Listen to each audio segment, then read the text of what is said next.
This video is brought to you by the EA Creator Network, so big thanks to EA for letting me film some early content on FIFA 22. Ladies and gentlemen, my starter squad is here. As of recording this video, it's like the day before, hopefully early access drops. We'll have to wait and see whether you guys are on the game as of when this video goes out. So if it is, massive GG's to you guys. Hopefully you're enjoying the start of FIFA 22 and all that good stuff. But today, I'm showing you one of my first starter squads that I've just been having a little bit of a tryout, a little bit of a mess about with. And there's one player in here, actually, who I haven't managed to try yet, but he looks absolutely insane. And also, if you haven't subscribed yet, I'd love to hit 100k by the end of the year. So if you could help me by subscribing, that would be greatly appreciated. And let's get into my starter squad for FIFA 22. So, ladies and gentlemen, the first player in my starter squad this year is going to be Mike Nan, or as myself, Andy, all the rest of the boys say, my Nan. My Nan is going to be in goal. For some reason, he's got 4-star weak foot. I have no idea why, but he's an 84 rated goalkeeper. I've mainly used him in friendlies so far, and I have to say,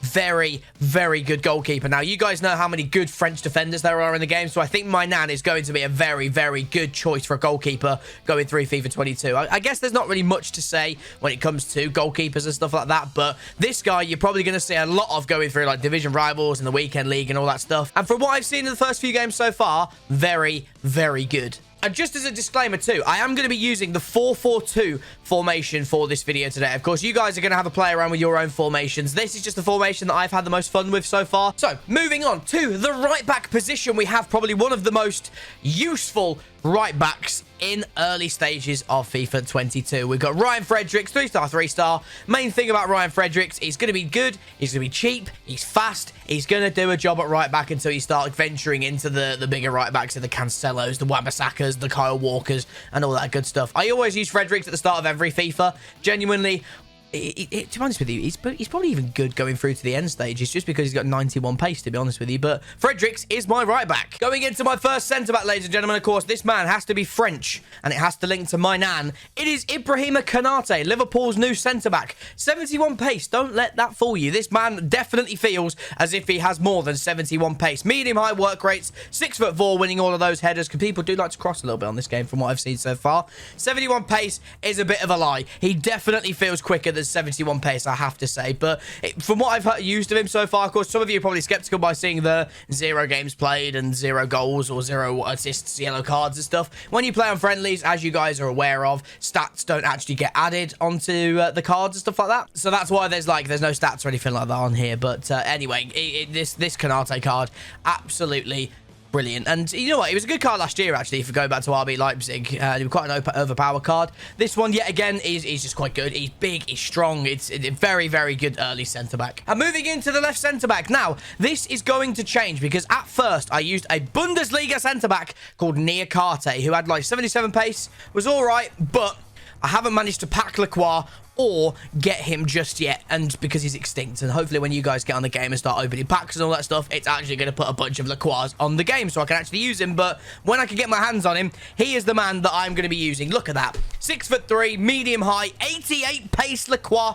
is going to be absolutely disgusting to use on this game, ladies and gentlemen. If you can get your hands on him when he's nice and cheap, I would recommend it, because he's probably going to be in every single weekend league team under the sun. And next to Lacroix, we're going to go for Jerome Roussillon. Again, he was quite good at the start of last year as well when I used him next to Klosterman and all that good stuff. But 88 pace Roussillon, high medium, 5'9". Again, he's just good. It's a nice little perfect link. So if CAPGUNTOM, I absolutely love this squad, really, wouldn't he, with Lacroix and Roussillon next to each other. But those two going in towards my back four with Konate and Fredericks, very, very good early defense to get your hands on, boys. Now, moving into the midfield, we have right midfielder Bukayo Saka.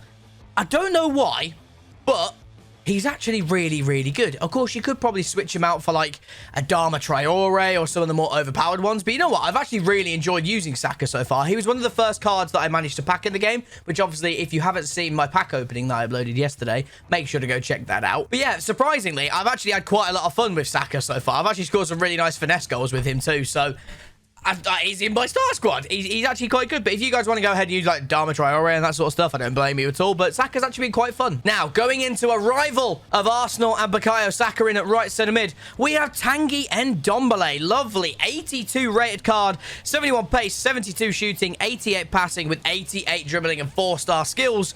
Tanguy Ndombele is actually usable this year, ladies and gents. He's solid. Really, really good indeed. The medium work rates work quite well for me as well. He is my more attacking of the two central midfielders that I've got. And the dribbling on Ndombele's card feels really, really good as well. It doesn't feel like as clunky as he did last year. Feels like a really, really nice card to use. Is it finally going to be the year that we're going to see the likes of Tanya and Ndombele instead of like Sissoko and cards like that? It would be nice to see, I will be honest. And moving into my left centre mid, we have the new 79 rated rare gold Jude Bellingham. Now, as you can see, I've played some division rivals with this card as well. He's got 1 assist in 3 matches, and he just plays as my more defensive midfielder out of the two.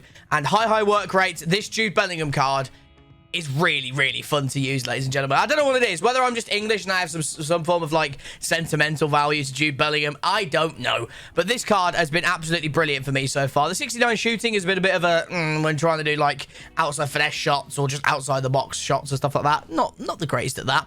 But everything else, really, really good. High work rates are really, really good as well. But overall, he's been really, really fun to use so far. And that's why Jude Bellingham is in my starter squad, because he makes a nice little triangle, which he's going to come up to. But Bellingham has been my favorite card that I've used on FIFA 22 so far. And into the left mid position, we've got one that links into a lovely little triangle. It's Torgan Hazard. A little bit of a downgrade from last year, which is a little bit unfortunate, and you can feel the pace downgrade on this card, definitely.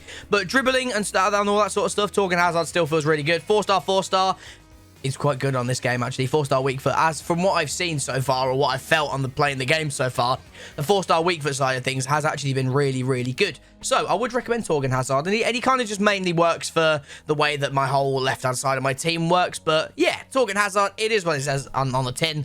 He's got good dribbling. The pace isn't really that drastic, but people aren't really using the like mega fast right backs right now. So yeah, that is why Torgan Hazard is in at left mid. And Torgan Hazard's been solid for me right now, to be honest with you. I've been matching with defenders and all that sort of stuff. So as of like the time of when before I actually made my proper starter squad, I had like a little triangle of like strong links and stuff like that with the Haaland that I packed. But you guys will see in a moment why else Hazard is in here as well. But Hazard's been all right for me so far. He's not too bad. Going into my striker. First one on the right side is Anthony Martial. Probably one of the most expensive players on this game. Well, on this team, should we say. And this Martial card, it gives me vibes of the FIFA 17 really OP left wing Martial. I've had a lot of fun with this card so far. 4-star, 4-star. The low work rates I haven't really noticed too much of just yet. But as you can see, in division rivals, he scored 5 goals in 4 matches. He has felt really, really, really good so far. But the 87 pace and 85 dribbling as well. This Martial card is going to be one of those like hidden gems, and probably one of those cards that you lot are probably really going to enjoy using and stuff like that. So Martial, one to look out for, ladies and gentlemen. He's as of recording this video before early access has dropped, his max buy now at the moment is 16,000 coins. So if you do manage to get on early access and you manage to pack one, or if you're lucky enough to get one on the market, this card is probably going to be one of the ones that's extinct on release when people are really trying to buy him, especially Man United fans and French team builders, because there's so many good French players on the game. He is going to be one of those that's going to be extinct, and then he's going to absolutely skyrocket when they up his max buy now to like 30, 50, 40, 50k, something like that. So if you get Martial, he's going to be one of those hidden gems, I'm telling you right now. And moving on to the final player in my starting 11, we have Donyell Malen, ladies and gentlemen. Now, this card, I haven't used him in Division Rivals just yet, but let me tell you, this geezer is a baller on this game. And that lovely little triangle that I've got of Malen, Jude Bellingham, and Torgan Hazard, you'll probably see that in the very, very early stages of FIFA. It is really, really good, because this Malen card, he is going to be worth some serious wedge. He's so quick. The 83 dribbling feels like a lie, to be honest with you, because he's really, really good at that.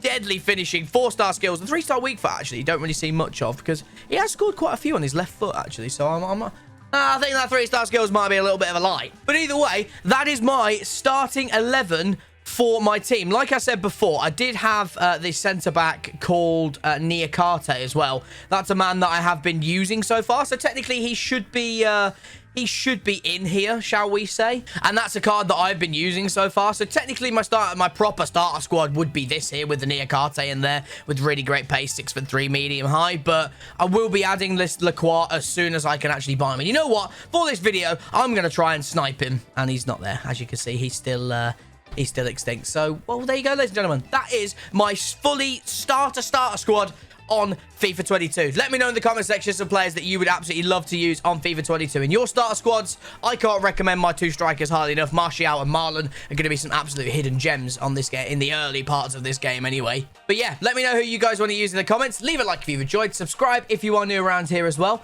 And until the next FIFA 22 video, we'll catch you guys later. PS, Rival Squads is coming in a couple of days.